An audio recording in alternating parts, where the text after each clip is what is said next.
Au moment où Jean est dans l'île de Patmos et où il parle de Sigistigma, voilà ce que signifiait Sigistigma. C'est pourquoi je l'ai dit hier. Plus le temps passe, plus on a assez de lumière sur les prophéties annoncées par la Bible. Parce qu'avant la Bible de la RFID de la Micropuce, on a vraiment du mal à comprendre ça. Et comment on la place dans les temps, on perfore. Et en l'an 96, Jean d'Alec de Patmos parlait déjà de ça. Quelqu'un peut acclamer pour la grandeur.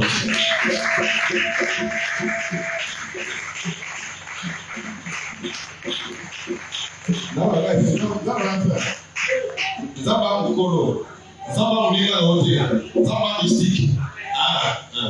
Très bien.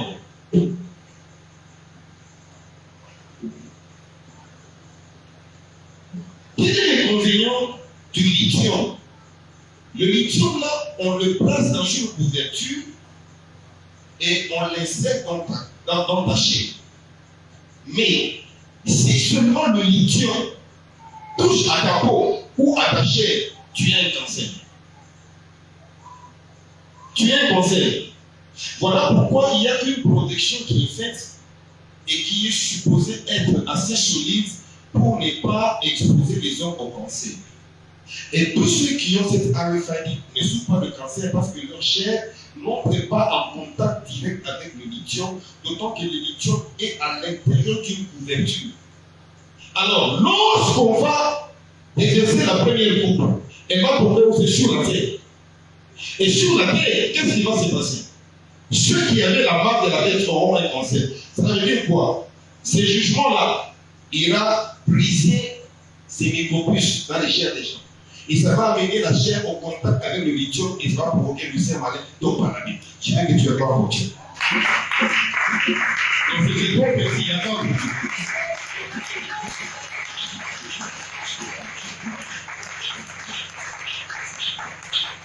Va dans le tableau de Mendeleïev, va chercher le lithium et rentre dans la chimie pour voir l'inconvénient du lithium sur la chair de l'homme. Alléluia. Voilà ce qui arrive sur ceux qui ont la marque de la bête. Là, c'est la première coupe.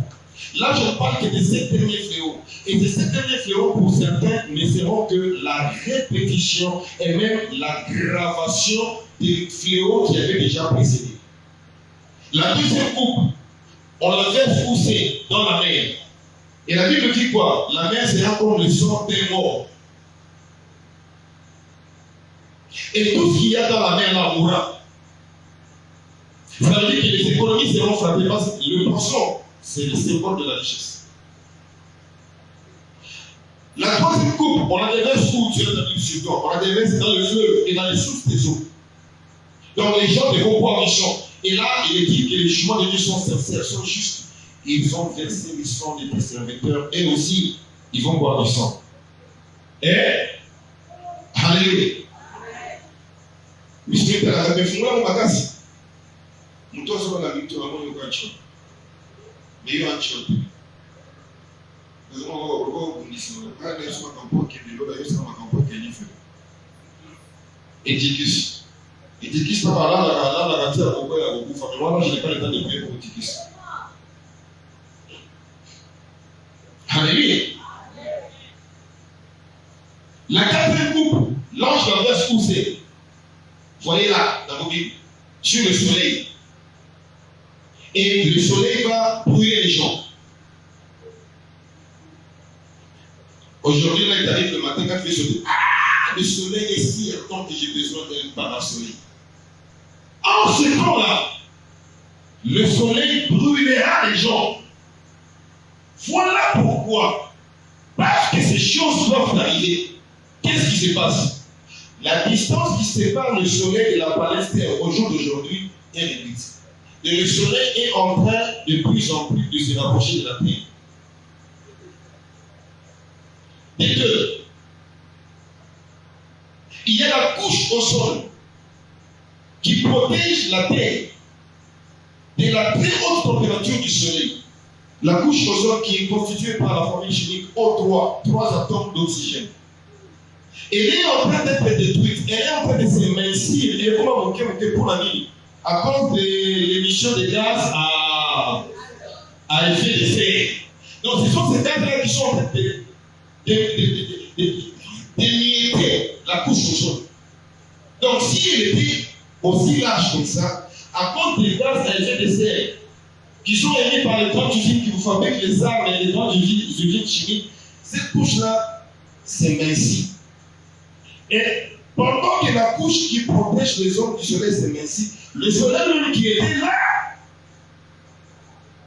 il descend. Quelqu'un m'entend? Là, c'est déjà ce qui se passe aujourd'hui de nos jours. Est-ce que vous ne comprenez pas que tout est en train de se préparer pour arriver à cette écriture? J'ai fait une grosse enjambée. Parce que bientôt on va parler de l'Euphrate. Pour que tu comprennes que la nature est en train de s'aligner sur la parole de Dieu. Le fleuve Euphrate est en train de sécher. Les gens disent que c'est à cause de la désertification, tout ça. Non, c'est faux. Ça là, s'il faut que le fleuve Euphrate sèche à cause de la désertification, il faudrait donc que le fleuve Tigre, le Tigre aussi puisse sécher. Mais pourquoi le Tigre ne sèche pas? L'Euphrate tire ses origines de la Turquie, sa source de la Turquie. Il traverse la Turquie, la Syrie et l'Irak.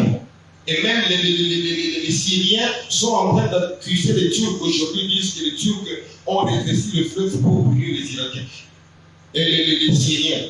Et c'est ce fait que le fleuve est en train de sécher a causé du dommage énorme. Il y a plus de 5 millions de Syriens aujourd'hui qui manquent l'électricité parce qu'il n'y a plus assez d'eau dans le fleuve Euphrate de manière à alimenter leurs turbines qui peuvent fournir l'électricité. Donc l'Euphrate est en train de sécher. Alléluia. Il y a un fermier, il y a une année, il s'est tenu à un endroit où il y avait l'eau. Mais aujourd'hui, là, c'est sec. C'est sec. Pourquoi? Parce qu'on a vu avec vous, dans la 6e coupe, l'Euphrate va sécher. My God. Ça se déroule déjà aujourd'hui. Et selon les informations tirées du ministère des ressources hydrauliques syrien, si ce n'est pas syrien, c'est irakien, qu'est-ce qui est dit? Ils disent que l'Euphrate, dès 2040, pourra complètement sécher. Alléluia. Est-ce que quoi encourager à faire beaucoup qu'on a aussi?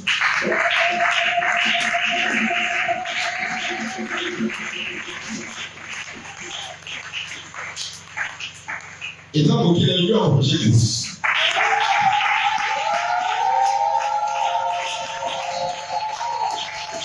tellement les gens les ont proposé à ce moment-là, de projet de l'idée. On va annoncer le retour de Christ. Une fois, je rentrais à la maison, je faisais pas. Je passe quelque part, bam! Il n'y a pas très longtemps. On est à bout de la main, il te faut que tu n'es pas ça. J'ai dit à vivre à lui. Comme il faisait noir, je me suis dit, non, je ne peux pas me stationner ici, c'est pas sécurisant.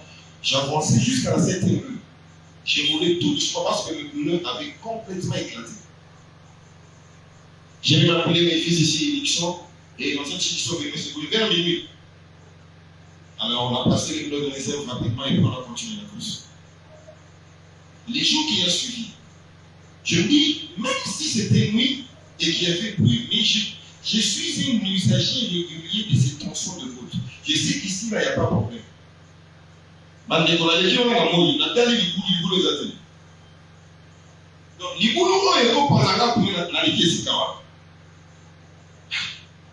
j'étais accompagné d'un collègue, je lui dis, c'est ici que mon pneu a éclaté. Je dépasse le 2e jour. Cette fois-là, j'ai ralenti même pour voir. Et il n'y avait rien qui pouvait éclater mon pneu. Je rentre à la maison, l'esprit me dit que les diables ne voulaient pas de l'enseignement que tu prépares. Et c'est toi qui étais visé. Kakasoki balonga Yesu.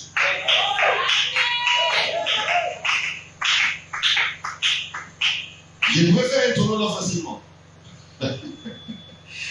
Les combattants comme Daniel et ceux qui sont avec lui les vaincront aussi. Et sinon, je vais les trahir. Alléluia.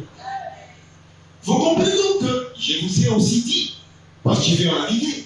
Je te fais voir à quel point même la nature est en train de se préparer à ce qui va bientôt arriver. Je vous ai dit que les grands ouvriers juifs avaient voulu bâtir un hôtel du haut du mont des Oliviers. Mais parce qu'il fallait que les topographes viennent faire des études minutieuses, ils ont réalisé qu'au bas de la montagne, il y avait une fissure. Et à cause de cette fissure, on ne pouvait pas bâtir un hôtel dessus. Ce n'était pas cette raison. Et que dit la Bible? On va bientôt le lire dans Zacharie. Lorsque Jésus va revenir sur cette terre avec l'église qui était montée, il posera son pied sur la montagne des Oliviers et la montagne va s'effondrer. Parce qu'il va s'effondrer en ce temps-là, aujourd'hui déjà, il y a des fissures maintenant. Parce que le Fras va sécher en ce temps-là, aujourd'hui déjà, l'Euphrates est en train de sécher. Et la Turquie, qui bénéficie de ce fleuve, et la Syrie, et l'Irak en souffrent déjà. Et parce que le quatrième ange faisait la coupe sur le soleil, aujourd'hui déjà le soleil est en train de se rapprocher davantage. La couche ozone qui me protège est en train de s'émixer. Qu'est-ce que tu as à faire à aimer la chair et les plaisirs de la chair? Qu'est-ce que tu as à aimer le monde? Est-ce que le monde te propose, mon fils, ma fille? Tu es nini. Watching this.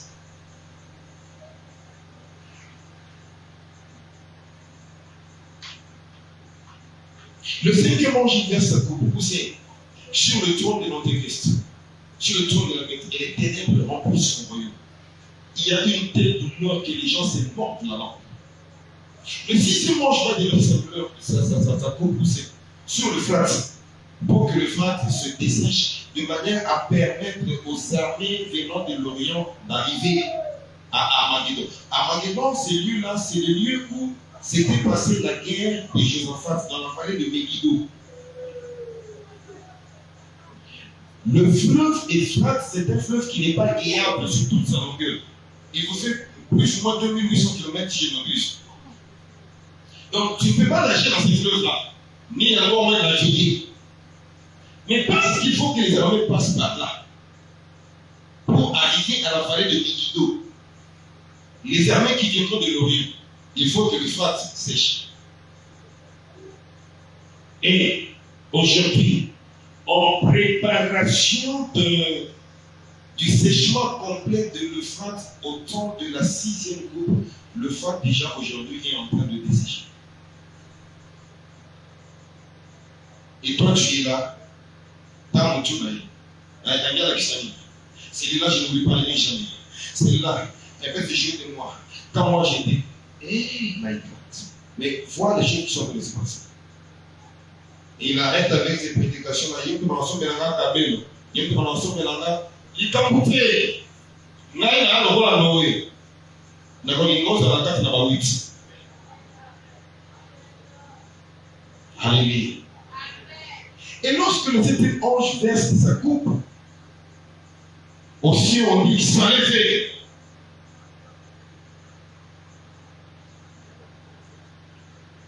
Déjà, il y a l'Antéchrist, le faux prophète qui est de lui-même, qui envoie leurs démons qui sont représentés par toi, l'ennemi, pour aller envahir, envoûter, séduire les autres rois et les amener là pour faire la guerre.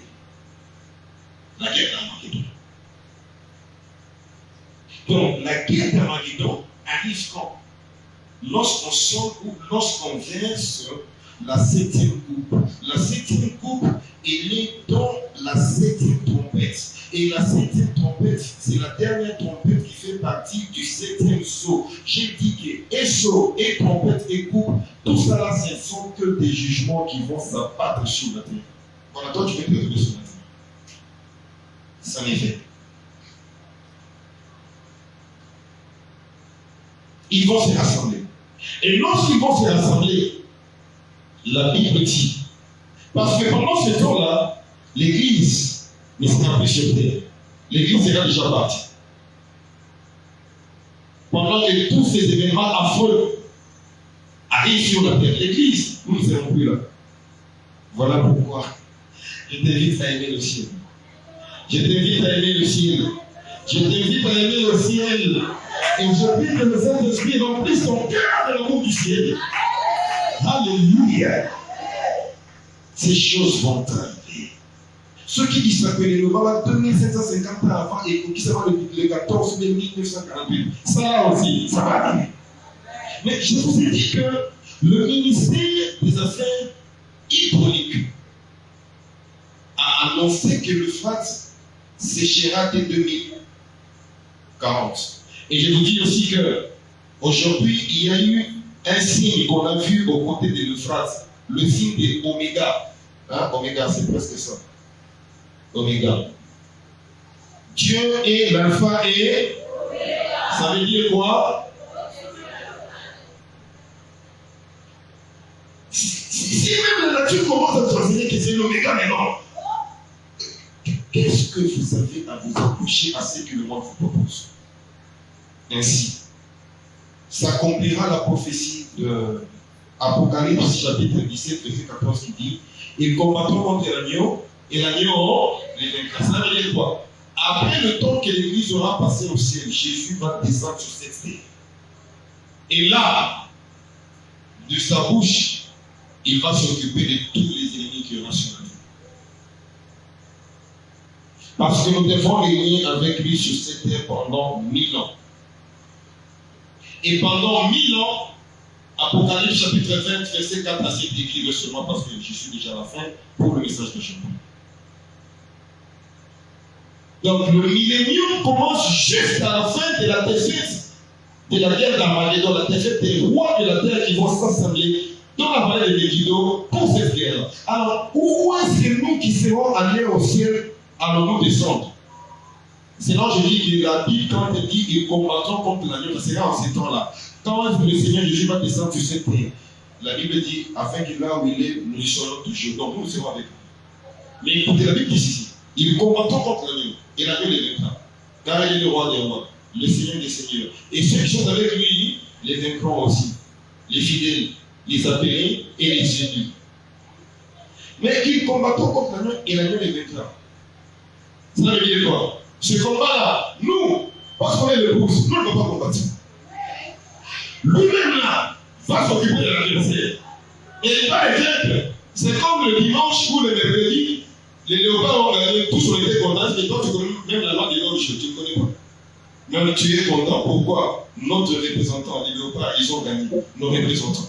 Et l'agneau les vaincra aussi. Parce qu'on est avec l'agneau, la victoire de l'agneau sera aussi celle des élus. La victoire de l'agneau sera aussi celle des appelés. La victoire de l'agneau sera aussi celle des fidèles.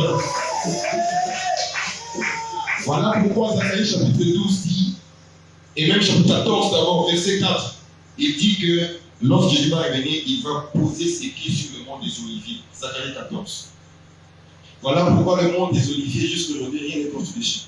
Et la Bible dit que le mont des Oliviers va se fendre, une partie va reculer à l'est, une partie à l'ouest, une autre au nord, une autre au sud. Mais même le mont des Oliviers a déjà une fissure là-dedans. Ce n'est pas toi qui ne veux pas te préparer. Alléluia. Et Zacharie 12 dit qu'ils pleureront sur Jésus. Donc les Juifs qui avaient rejeté Jésus, ils pleureront sur lui comme on pleure sur un fils aîné, sur un fils unique.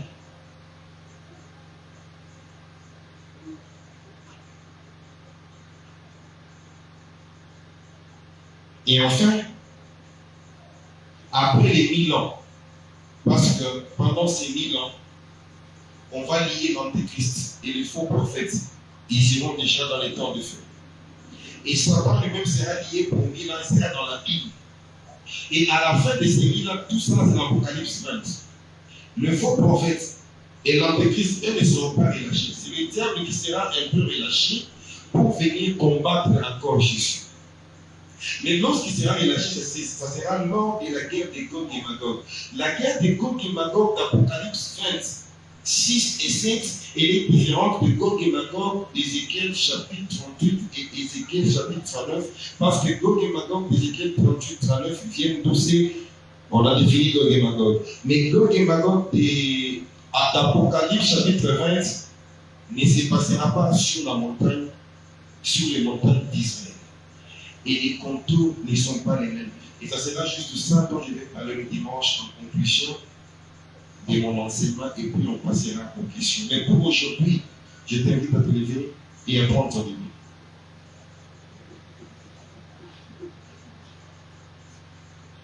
Prends ta Bible, 2 Pierre. Chapitre 3.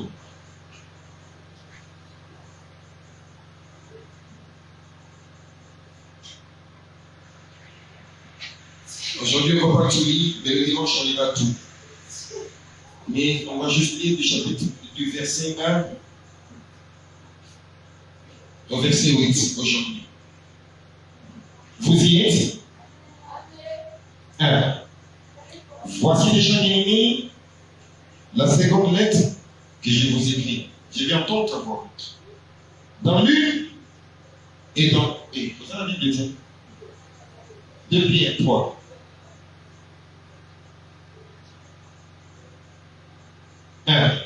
Voici déjà bien-aimé, la seconde lettre que je vous écris.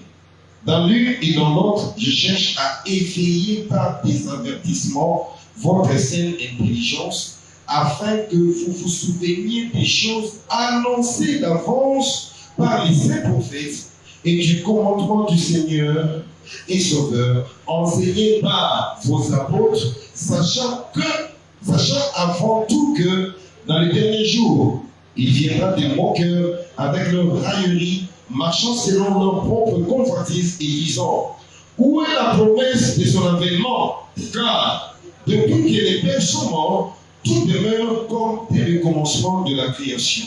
Ils veulent ignorer en effet que les cieux existèrent autrefois par la parole de Dieu, de même qu'une terre tirée de l'eau est formée au moyen de l'eau, et que par ces choses, le monde d'alors périt, submergé par l'eau, tandis que par la même parole, les cieux et la terre d'à présent sont gardés et réservés pour les frères. Pour le jour du jugement et de la ruine des hommes impies. Mais il y a une chose, bien-aimés, que vous ne devez pas ignorer, c'est que devant le Seigneur, un jour est comme 1000 ans, et 1000 ans sont comme un jour. 9 enfin. Le Seigneur ne tarde pas dans l'accomplissement de la promesse, comme quelques-uns le croient, mais il use de patience envers vous. Ne voulons pas qu'aucun périsse, mais voulons que tous arrivent à la...